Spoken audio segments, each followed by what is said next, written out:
An on-the-record special, the 6th congressional debate. Two candidates are vying to fill this North Shore seat, Republican Richard Tassay and Seth Moulton, a Democrat. Good morning, everyone. I'm Ed Harding, along with News Center 5's political reporter Janet Wu. Just 9 days to go until Election Day, and the race in the 6th is one of the tightest races in Massachusetts. It's a race that's also being closely watched nationally. So let me introduce the candidates. Seth Moulton is a political newcomer who rocked the Massachusetts Democratic establishment back in September when he beat the incumbent Democrat Congressman John Tierney by a wide margin in the primary. Republican Richard Tassay came close to beating Tierney 2 years ago. He is a Wakefield resident, a former state senator. There are no limited responses today. We're not going to sit back and time them with a stopwatch, but we will thwart any filibustering, gentlemen. So if one grabs a hold, we'll jump in and stop it. Janet Wu has the question first for Seth Moulton. Mr. Moulton, is it really fair to accuse your opponent of cutting welfare benefits $8 million when the vote was in 2009 and it was a vote to reject the entire $28 billion state budget?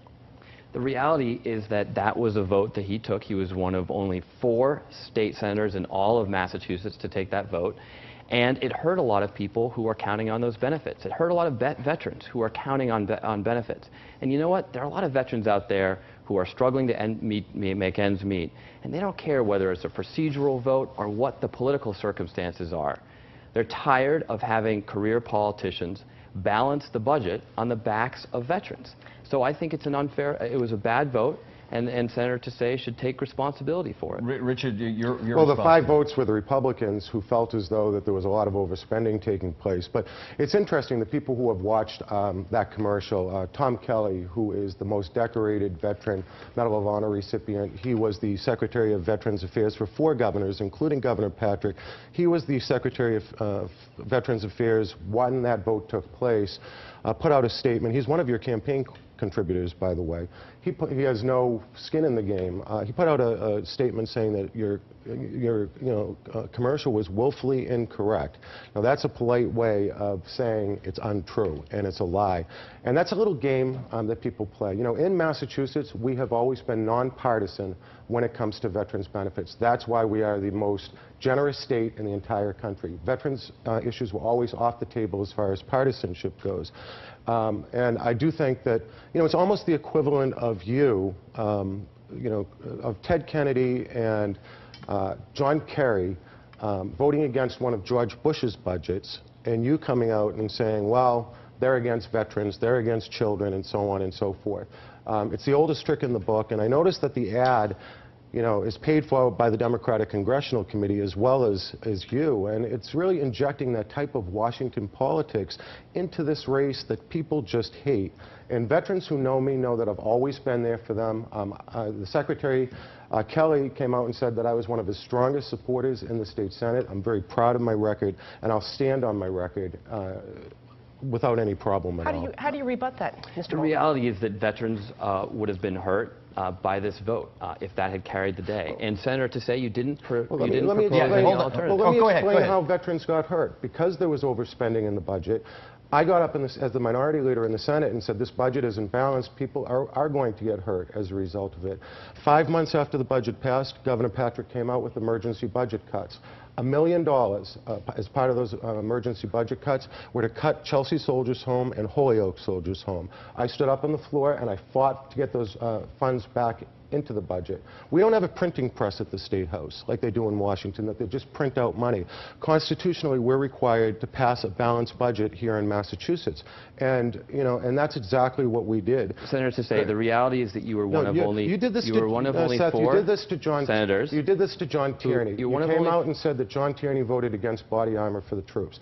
I didn't get along very well with John Tierney, but that was totally false. Senator Tassay, you were in a small minority in Massachusetts who voted against this bill. One at a time, gentlemen. No one can hear your Democrats across arguments. the district came out and called out Seth for saying that about John Tierney because it just wasn't true. Right, and this is another example of the type of advertising that turns people off. Senator Tassay, Richard, you made your point, Seth. Go ahead. The ad is true. You took that vote, and you ought to take responsibility for it. You took I've that never vote. cut- You were one of a very small minority of senators in Massachusetts who took that vote. You voted with your party. I mean, of course, your argument in this election is that you're not going to. I was the minority vote leader, so I voted with myself. Well, that's right. You voted with the party. party. The fact of the matter is, you're leading people to believe that there was a vote. One at a time. No one can hear you if you talk. You're leading people to believe that there was a vote. Give Mr. Moulton a chance to respond. And there was no such vote that took place. And you're basically calling Tom Kelly a liar. I mean, he's the person who would know. I'm not calling Tom Kelly a liar. Well, he came out and said that you were being willfully incorrect. Well, there are an awful lot of veterans. And you are being incorrect. And the veterans, there are an awful lot of veterans who have been calling me all week, and I know them saying personally. that it's outrageous. And I want people to know what I've done for veterans. I wrote the bill here in Massachusetts to give veterans preference for Senators to say, if we want to have an argument about who's going to stay Richard, you've established your point. I'm passionate about my and we can appreciate the passion, but in fair and just, Mr. Moulton, and please, Richard, if you could listen to what he has to say. One final word on this, Seth, and then we'll move on to the next topic. Senator, to say, if you want to question my dedication to veterans, then we can have that debate. There are some veterans who are supporting you. There are an awful lot of veterans who are supporting me, because they know that I will always fight for veterans. I will always fight for veterans' benefits. You didn't propose an alternative to these cuts. I will always fight for those veterans. And it's also hypocritical to criticize me for an ad that's legitimately about a vote that you took. When you're putting out ads about the support that I get from across the country. Richard, you will have an opportunity when you question him in the next segment to resume this if you would like to. I want to give you that door wide open. But I want to move on to a next topic because this is in the news right now. This week we saw terrorism in Canada's capital city at the hands of an Islamic extremist. Our domestic security has been stepped up. Just the other night, there was another jumper over the fence at the White House. Does the Obama administration have the right strategy to confront ISIS and terrorists? Richard, this is first to you. Well, for the past few years, they definitely haven't. But I think that he's gotten to the point right now where he's woken up and he's believing what ISIS is saying, that they're coming for us. We saw what happened in Canada. That's going to happen in the United States. We have to take ISIS very seriously and understand that we are at war with them. And I was really, I was happy to see the president come out to the American people and say we are at war with ISIS. And what we have to do right now is degrade them and disrupt them as much as we can. We have to help build coalitions within the Middle East and find partners to help us. We have to build support with Syrian moderates, and we have to help Iraq secure their own border. We can't do what we did in the 90s. You know, Al-Qaeda said, we're at war with you. They came in, they bombed the World Trade Center, then they bombed the USS Cole, then they bombed our embassies, then 9/11 happened. And once that happened, people woke up. Now we have ISIS, which is even more of a threat than Al-Qaeda ever was, coming and saying, we're coming for you. And I want to give the president every tool in his toolbox to help him protect this country. Seth, do you have common ground with Richard here on this particular issue here? Well, I believe that we should defeat ISIS because they are a national security threat to the United States. They've killed Americans abroad, and they've made very clear their desire to kill Americans here at home. But I don't think it's the right decision right now to put American troops back into the Middle East. Iraq, at the end of the day, has got to be able to defend its own borders and protect its own people. And I'm going to be very careful about making the decision to ever put Americans in harm's way. In the last debate, Senator Tassé, you said that you would give President Obama an F on foreign policy. And yet in the same breath, you said you would give him the benefit of the doubt when it comes to putting young Americans in harm's way in the Middle East. I would never give the president or anyone in Washington the benefit of the doubt. Doing that is what Congress did in 2003 when they gave President Bush the benefit of the doubt about going into Iraq. And 4,486 young Americans lost their lives. Richard, 4,886. Since he addressed you, do you have something? What Seth has come out and said is unequivocally no troops, no ground forces. No, I have not said that, Richard. You have, and it's I have not said that at all. Well, can I answer the question, please? You can answer the question, but not if you use the time to respond. I have not said that. You said it in debates. And you know, it's funny, when he was on your show not too long ago, Ed, you asked him how many troops were on the ground in Iraq. He said 400. It was 1,600 at the time. We do have people on the ground right now, probably a lot more than that. And I do think that, again, this is a national security problem for the United States. The president is very dovish. He's the last person that you would expect to go to the Congress and ask for troops.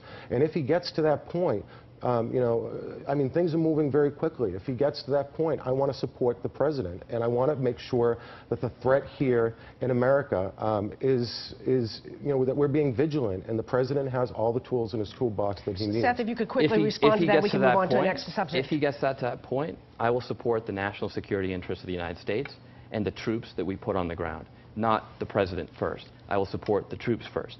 The reality on the ground in Iraq today is that we've got to get the Iraqis to do their job. If we just go and provide military support to the Iraqis without any conditions on political progress, then I guarantee you we'll be back there doing it again 2 or 3 years from now. And we'll prolong the status quo. Look, I have been a military advisor on the ground in Iraq. 10 years ago this summer, that was my mission for my Marine platoon. And when the Iraqi unit that we were mentoring came under assault by the militia and started to get overrun, we went to their assistance, and that started the Battle of Najaf, the worst combat of the Iraq War till that time. So a military advisory mission can very quickly become a ground combat mission. Let's move on to another subject very, very quickly, and short answers on this one for both of you. Do you believe a travel restriction like the one that is now in place is enough to confine Ebola, and have you lost confidence in the CDC at this point? And this question goes to Richard first. Well, I wouldn't say I've lost confidence in the CDC, but I think that they're learning as they go along, and hopefully that they're more competent than some of our other federal agencies are at this point. The travel restrictions, the protocols that they put in place, I'm not sure are going to work. I would support a ban on travel from those countries because, I mean, you're in Africa, you have 12 nations that have set up a ban around those countries. I think it's important for the United States to do 2 things. First of all, we have an epidemic in Western Africa. We don't want it to become a pandemic, and we want to come in and try to do what we can to help set up the infrastructure there. But taking somebody's temperature at an airport, when the incubation period is 21 days, I don't think is going to end up solving the problem, and this could spread very quickly. Seth, do you agree with him? We need to have a 2-pronged approach to the Ebola crisis. The first thing we need to do is do whatever we can to prevent it from spreading further to the United States. We have the leading doctors and disease experts in the world, and we've got to make sure that they are 100% confident that we can screen passengers coming into our airports. Have you lost confidence in the CDC? I have, because they have not done this until this point. Now, I agree that they are getting their game up, but the reality is we need to have the best resources in America addressing this problem. But that's the first prong. The second thing we need to do is we've got to address the crisis in Africa as well. We're in a globalized world. We can't just expect to solve this problem by isolating ourselves from the rest of the globe. But what about a travel restriction? Do you agree with him it should be a ban instead of a travel restriction? Yes or no? I would only agree on a temporary ban until we can get the screening facilities in place. Right. But at the end of the day, we can't solve this problem by just shutting ourselves off. But the screening facilities, again, if somebody walks in and they don't have a temperature and it takes 21 days to display symptoms, I don't see how that helps. Senator Toussaint, with all due respect, I'm going to rely on the disease experts and doctors to make that determination. You guys are clearly fired up. So let's hit the pause button for just a minute. We have to take a commercial break, and when we come back, the 2 of you can address each other. Stand by.